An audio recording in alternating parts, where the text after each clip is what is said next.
मैं आचार्य शैलेश पराशर सौर धर्म संसद से संतों की एक लंबी श्रृंखला है। उस श्रृंखला में एक नाम आता है तिरुनीलकंठ का। तिरुनीलकंठ दक्षिण भारत में एक महान संत हुए। तिल्लय यानी कि चिदम्बरम में उनका जन्म हुआ।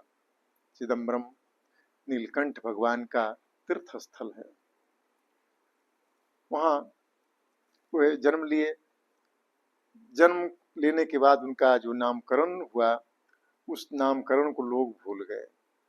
ये हमेशा तिरुनीलकंठ तिरुनीलकंठ तिरुनीलकंठ का जाप करते रहते थे, इसलिए इनका नाम भी लोगों ने तिरुनीलकंठ ही रख दिया। अच्छा नाम है और उस नाम से वे जाने जाने लगे। तिरुनीलकंठ के समय पर शादी विवाह हुई।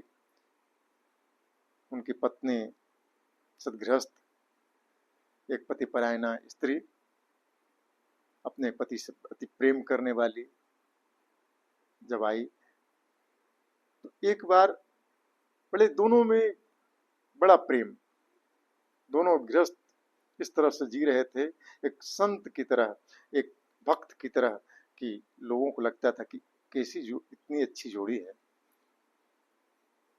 एक बार अपने दोस्तों के संगत में नगर में गए और जाकर के रात्रि विश्राम एक वेश्या के घर में किया।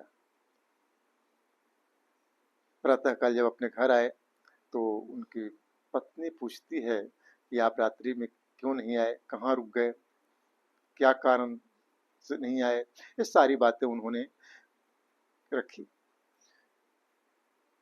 तिरुनीलकंठ हृदय सच्चे हृदय वाले थे। उन्होंने कहा कि मैं सही सही बतला रहा हूँ कि मैं रात्रि विश्राम एक वेश्या के घर में किया है। इस बात को सुनकर के उनके पत्नी को आघात लगा और मानसिक आघात को सहन नहीं कर पाई और शपथ दी तिरुनीलकंठ का कि आज के बाद हमें आप स्पर्श नहीं करेंगे। तिरुनीलकंठ बड़े विस्मित हुए और उन्होंने भी सोचा कि मैंने गलती की है, पश्चाताप हमें करना चाहिए। और उन्होंने शपथ ली तिरुनीलकंठ का कि मैं तिरुनीलकंठ का शपथ लेता हूँ और तुमसे वचन देता हूँ कि आज के बाद जो तुम हमें कही है, हमें नहीं स्पर्श करेंगे, तो मैं किसी स्त्री का स्पर्श नहीं करूंगा।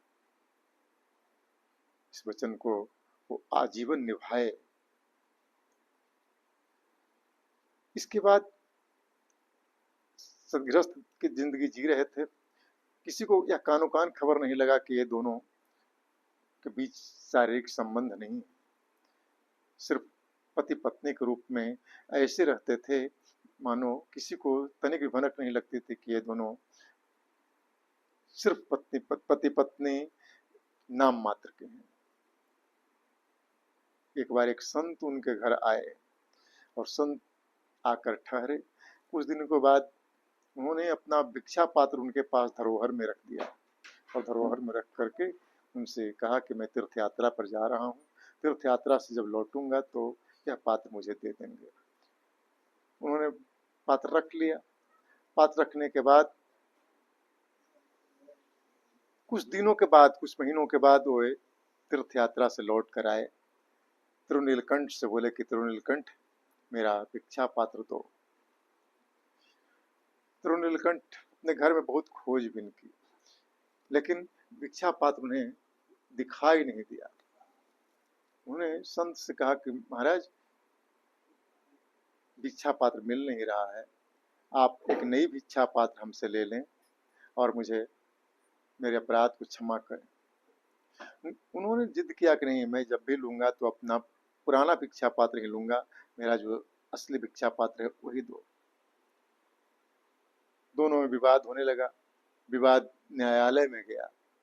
न्यायालय में लोगों ने दोनों पक्ष की बातें सुनी और पक्ष की बातें सुन करके निर्णय दिया कि भिक्षा पात्र अब नहीं है तो क्या किया जाए।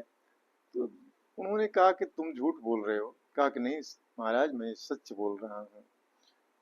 उसके बातों पर यकीन नहीं हो रहा था न्यायाधीशों को। उन्होंने सोचा कि तिरु नीलकंठ का शपथ जल में डुबकी लगा करके ये दोनों लेंगे, कहेंगे, शपथ लेंगे, तभी मैं मानूंगा कि ये चोर नहीं। उन्होंने कहा कि ठीक है, मैं तालाब में डुबकी लगा करके शपथ लेने को तैयार हूँ। दोनों पति पत्नी तालाब में उतरे। कहा कि दोनों एक साथ हाथ पकड़ करके डुबकी लगाएंगे। उन्होंने कहा कि नहीं, मैं हाथ नहीं पकड़ सकता हूँ, और अपना असली कारण वहाँ उन्होंने बतलाया, रहस्योद्घाटन किया कि मैं किस लिए अपने पत्नी का स्पर्श नहीं कर रहा हूँ। तो न्यायाधीशों ने कहा कि एक काम करो, एक बांस के डंडे से दोनों सिरों को पकड़ करके दोनों डुबकी लगाओ और शपथ लो। उन्होंने वही किया। जैसे ही डुबकी लगाई और बाहर निकले, दोनों वृद्धावस्था से युवावस्था की ओर, लगा कि वृद्धावस्था नहीं युवावस्था में आ गए।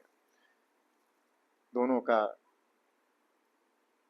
कांति युक्त, तेज युक्त, बलशाली शरीर, स्वस्थ पुष्ट शरीर के रूप में परिवर्तित हो गया।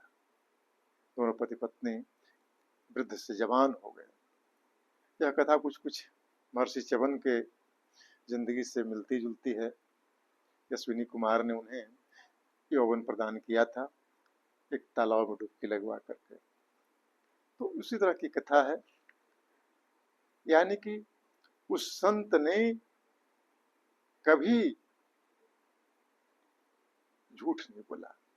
जो भी अपराध किया, उस अपराध को उन्होंने स्वीकार किया और आजीवन उस शपथ को निभाया। यह कथा ने पत्नी के प्रति प्रेम और उनके प्रति सम्मान के भावना को दर्शाता है। यह कथा आपको कैसी लगी, इस पर आप विचार कर हमें बताएंगे, और एक आध्यात्मिक पुनर्जन्म की कथा से आप कितना प्रेरणा ले सके, इसके बारे में बताएंगे। आपका बहुत बहुत धन्यवाद। आपका दिन शुभ हो, आप हमेशा सुखी रहें, स्वस्थ रहें, यही हमारी कामना है, भगवान शिव से प्रार्थना है। जय भास्कर।